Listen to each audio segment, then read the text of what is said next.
Bonsoir et bienvenue dans votre édition. À la une ce soir, on reparle de ces péripéties pour la compagnie Air Austral. Les pannes continuent aux grandes dames des voyageurs. Grosse frayeur à l'atterrissage en fin de matinée à l'aéroport de Pamandzi. Les roues de l'appareil sont restées bloquées.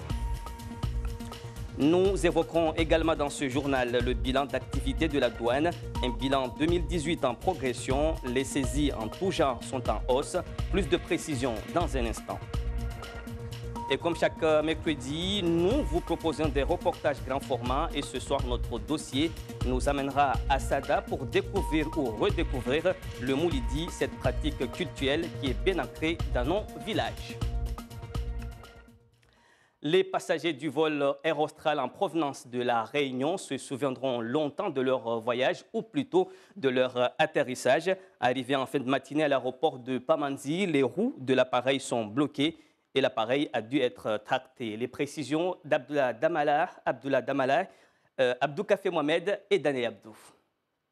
Les passagers du vol UU 274 en provenance de Saint-Denis de la Réunion ont donc vécu quelque chose d'inhabituel. L'avion d'Air Austral a atterri peu avant midi, mais il est resté immobilisé pendant un bon moment sur le tarmac. Le commandant de bord aurait annoncé un problème de roulette du nez de l'avion. L'appareil a été remorqué jusqu'au terminal où les passagers ont pu débarquer. On nous a juste dit quand on est arrivé que l'avion il avait un problème et on a attendu pendant 30 minutes comme ça je pense. La roue apparemment elle avait un problème, elle ne pouvait plus s'orienter. Du coup on a attendu quoi. Heureusement qu'on est atterri au moins, sinon ça va. On nous a rassurés comme quoi c'était rien du tout. Donc on ne sait pas ce qui s'est passé dehors ici mais on nous a juste dit que les roues sont bloquées. Cette nouvelle panne suscite beaucoup d'interrogations, notamment chez cette femme venue chercher son mari. Les gens d'Air Austral qui sont ici, ils ne donnent pas d'informations. C'est les gens qui sont dans l'avion qui nous ont dit que nous on est là, mais l'avion atterrit, mais le roue a bloqué. Et le roue a bloqué qu'on attend. Nous, la question qu'on se pose, et si la roue était bloquée là-haut, qu'est-ce qu'ils allaient faire? Alors on se pose des questions. Pourquoi le Conseil général ne bouge pas ou bien ils attendent jusqu'à qu'il y ait une catastrophe? Selon nos informations, l'équipage était au courant du problème entre 150 et 200 km avant l'atterrissage à Dzaoudzi. Et aux dernières nouvelles, l'avion a pu repartir cet après-midi pour la Réunion. Voilà qui nous amène à une autre compagnie, loin des tumultes, mais hélas, qui ne dessert pas Mayotte. La rumeur courait depuis plusieurs semaines, c'est désormais chose faite depuis le 18 mars dernier. Corsair International est reprise en main par un groupe allemand. Objectif de nouvel actionnaire, relancer la deuxième compagnie aérienne française privée qui dessert les Antilles et la Réunion. Reportage de Jean-Michel Mazerolles et Bruno Gabetta. Cette fois-ci, ça semble sérieux. 4 ans après le mariage avorté avec le groupe Dubreuil, propriétaire d'Air Caraïbes, la compagnie Corsair International a enfin dévoilé officiellement son nouveau partenaire, la société Intro Aviation, un groupe allemand spécialisé dans la reprise d'entreprises aériennes en difficulté. Les 1200 salariés basés à Orly et leur PDG espèrent désormais repartir à la conquête du ciel après avoir essuyé plusieurs revers ces derniers mois, notamment sur les liaisons Dakar, Madagascar et Mayotte. On va enfin pouvoir se lancer dans un projet ambitieux de croissance, de développement, commencer à moderniser la flotte. Propriété du voyagiste allemand TUI depuis 2002, Corsair voit son actionnariat changer. Intro Aviation, qui vient d'investir 35 millions d'euros dans la compagnie, possède désormais 53% du capital au sein d'une nouvelle holding basée en Irlande. TUI garde la main à hauteur de 27% et les salariés se voient confier 20% du reste. De quoi relancer la compagnie qui garde son nom. Le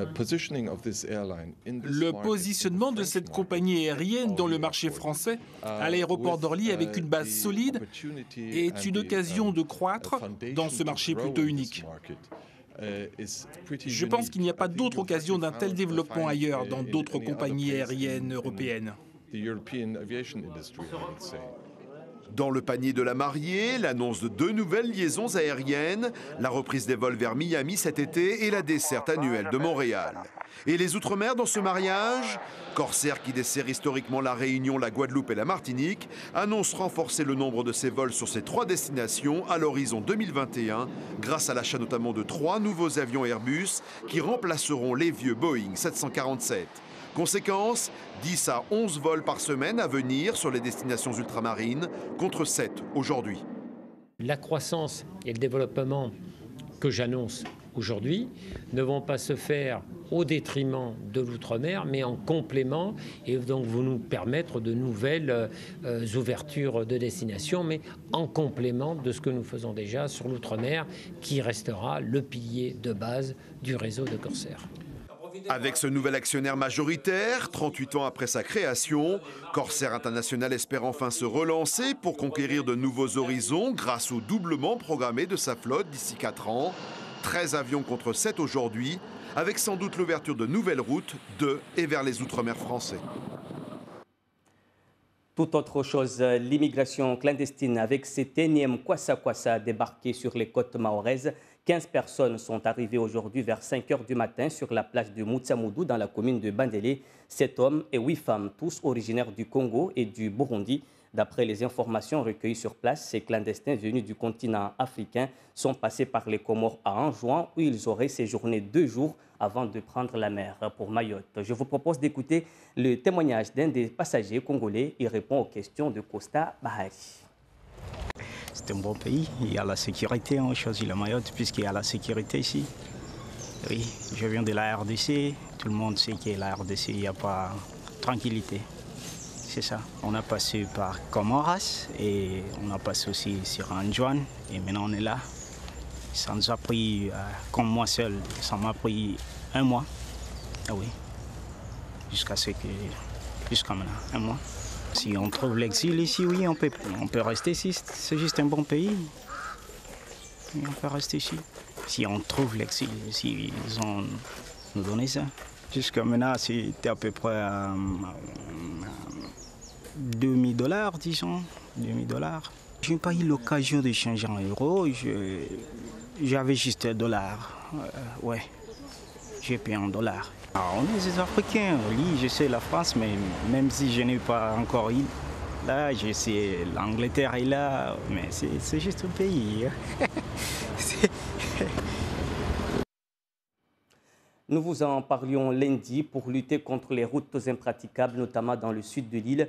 Un usager a décidé de porter plainte contre le département pour mise en danger de la vie d'autrui. Il veut ainsi inciter les autorités à réagir. Et je vous propose la réaction du conseiller départemental de Mamoudzou 1, chargé des infrastructures et des transports. Il est au micro d'Atoumani Simba et Laini Seyd Hachim.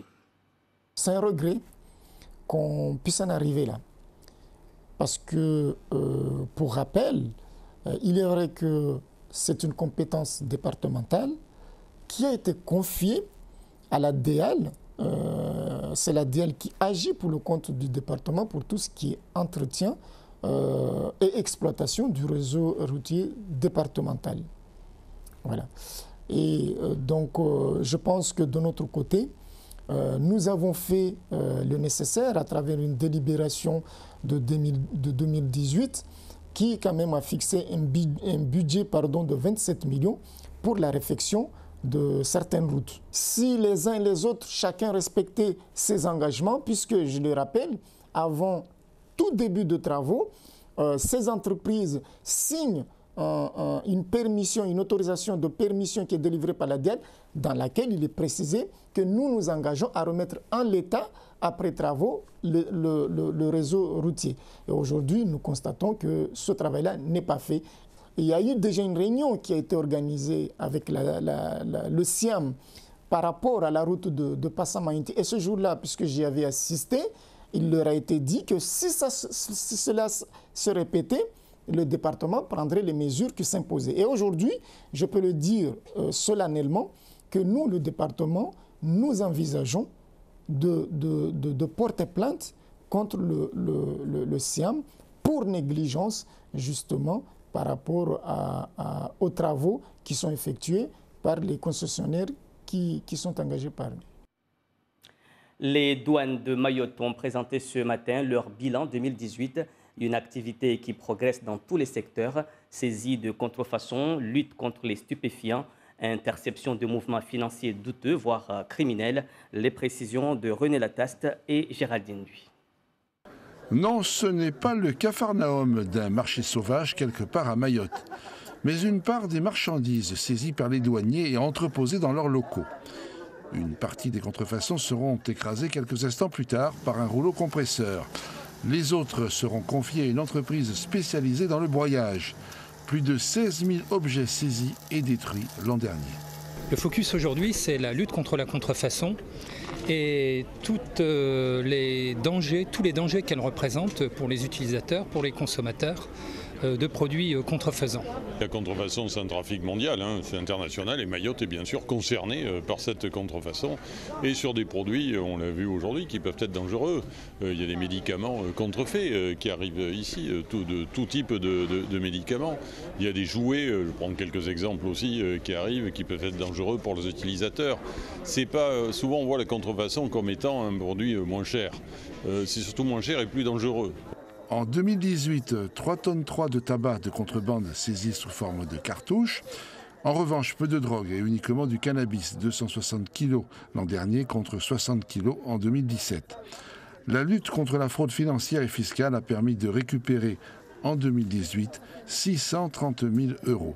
Je crois que l'augmentation de nos saisies d'une année sur l'autre, de nos résultats à titre général, traduit davantage une mobilisation accrue de nos personnels, mais également une évolution de nos méthodes de travail vers davantage d'analyse de risque, de ciblage.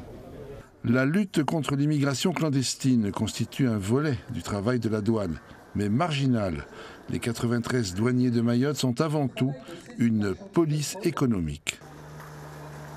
La suite de cette édition, chaque année, le ministère de l'Éducation publie son traditionnel classement des lycées.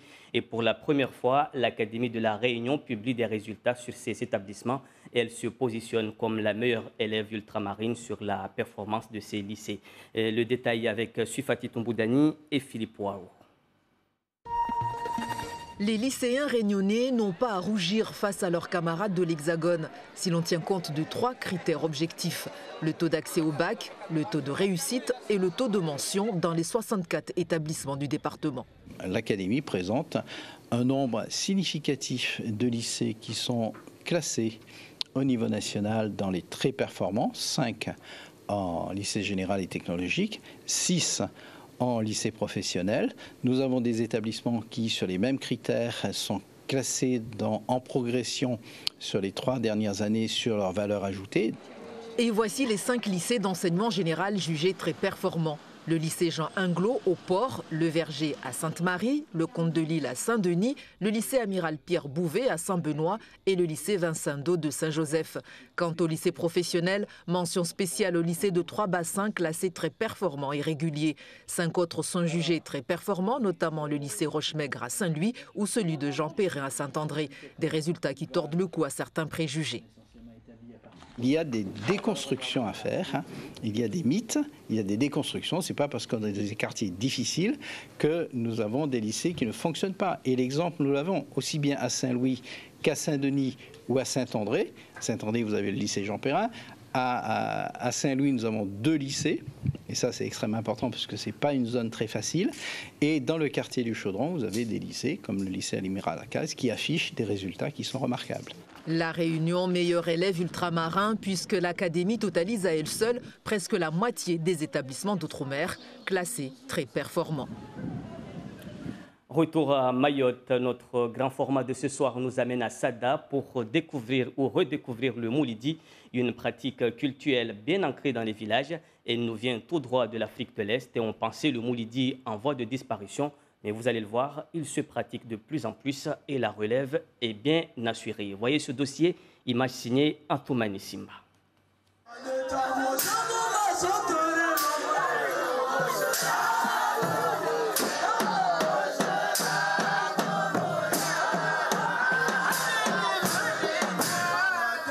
Une pratique qui associe paroles, danse et chorégraphie. Le moulidi est considéré par certains comme étant la version masculine du débat. L'effervescence est au rendez-vous et cela dure jusqu'au petit matin.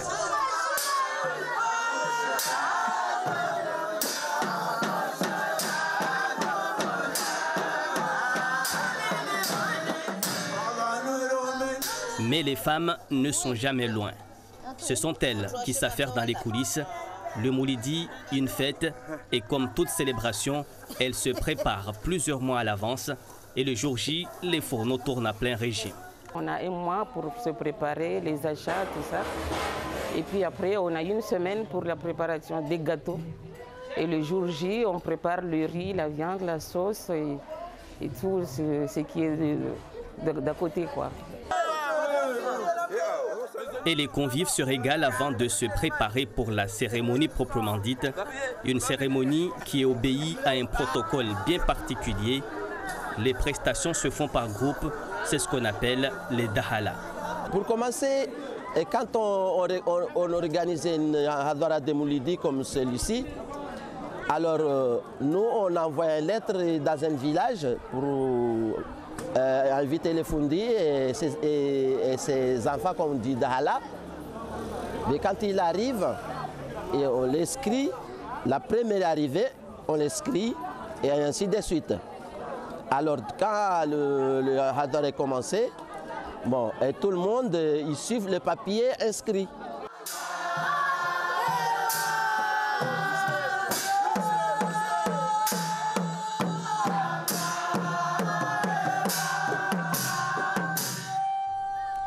Comme le débat des femmes, le Moulidi développe des gestuels caractéristiques. L'improvisation n'a pas sa place. Outre les festivités villageoises annuelles, cette cérémonie a souvent lieu pour honorer la mémoire d'un défunt, en l'occurrence ici, en hommage au Cheikh Abdoum Kolo de Sada, l'un des grands Fundis de Moulidi, décédé il y a 11 ans.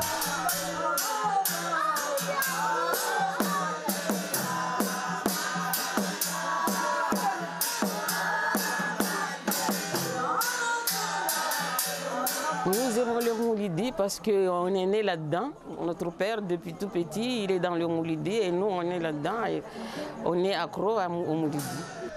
La fête bat son plein et parfois, on assiste à des scènes un peu surréalistes. Regardez cet homme. À l'aide de deux autres moulidistes, il monte pieds nus sur ce sabre bien aiguisé. Des fois, certains leaders de chant en extase se percent le corps sans souffrance ni cicatrice.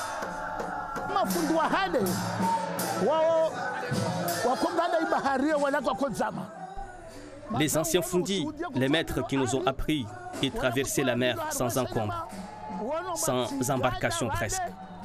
Vous avez vu tout à l'heure, je suis monté sur le sabre. La lame bien affûtée, je l'ai même enfoncée sur mon ventre. Vous étiez témoin, je n'ai rien eu, pas de douleur, aucune trace. Il faut avoir la foi et croire en Allah. Cette pratique cultuelle n'est qu'une série de louanges. La nature principale donc, des paroles et des chants, ce sont des prières et des louanges à Allah et à son prophète Muhammad sallallahu alayhi wa sallam. Les paroles tournent principalement autour de cela, mais avec des superlatifs différents, avec des mots et des qualifications différentes, tout en à chaque fois en montant de degrés pour expliquer ô combien Allah est important, ô combien le prophète et tout son travail qu'il a fait ici sur terre est important.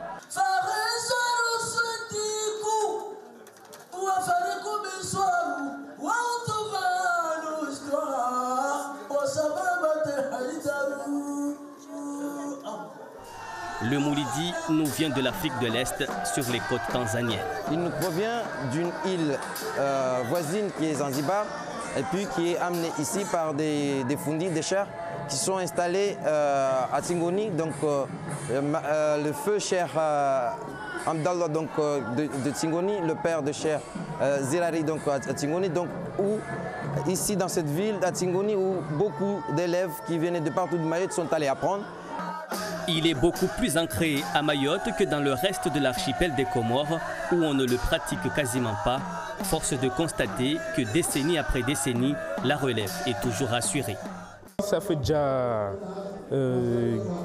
presque, je pense, 5 ans que je suis dans le Moulidi. J'aime le Moulidi parce que on peut faire des connaissances avec les grands et jouer un peu et d'ambiance à gogo, un peu là.